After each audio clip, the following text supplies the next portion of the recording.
One thing nobody tells you about grief is that sometimes it can sneak up and completely take over without you even knowing. I was on a beach in Morocco, of all places. I was on the trip of a lifetime with two of my best friends who know me really well, and they could see what was happening really before I could. And my friend asked me that day on the beach, "Are you okay?"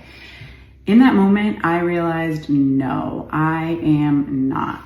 It was about a year and a half after my mom passed away. I lost my mom to cancer, and grief had slowly really taken over my life without me even realizing it completely. I knew on the trip that I wasn't necessarily feeling like myself, and I felt like I was in a funk. I was overwhelmed. I was easily frustrated, and my two friends who knew me really well realized it, and they saw it, and they were like, that's when one of them asked, "Are you okay?" And it was kind of in that moment when I realized how much maybe I had been holding in, or how much I had isolated myself, and that grief and pain had taken over, right, from losing my mom. And I made a promise to myself that day that I wanted to turn that grief and that pain into something positive, right? If I had to go through this, something painful, I wanted it to potentially turn into something else, right? I didn't want to stay stuck in that kind of funk.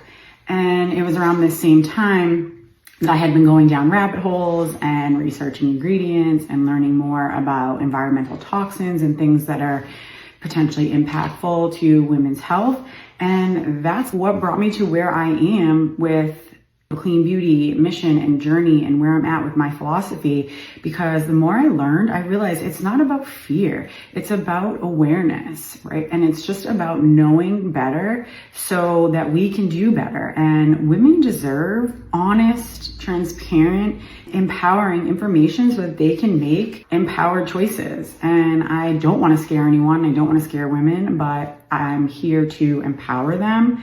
And that kind of is what led me ultimately to partner with a company whose mission really aligns with my own. And I'm always learning, but every day I get to help women make more intentional decisions about products that they trust. And honestly, that feels like what my pain was preparing me in the grief and in that moment. And I think back, I've come a long way since that day in Morocco, but just thinking back and realizing sometimes the hardest seasons of our lives do become the very thing that reveals certain work we're meant to do.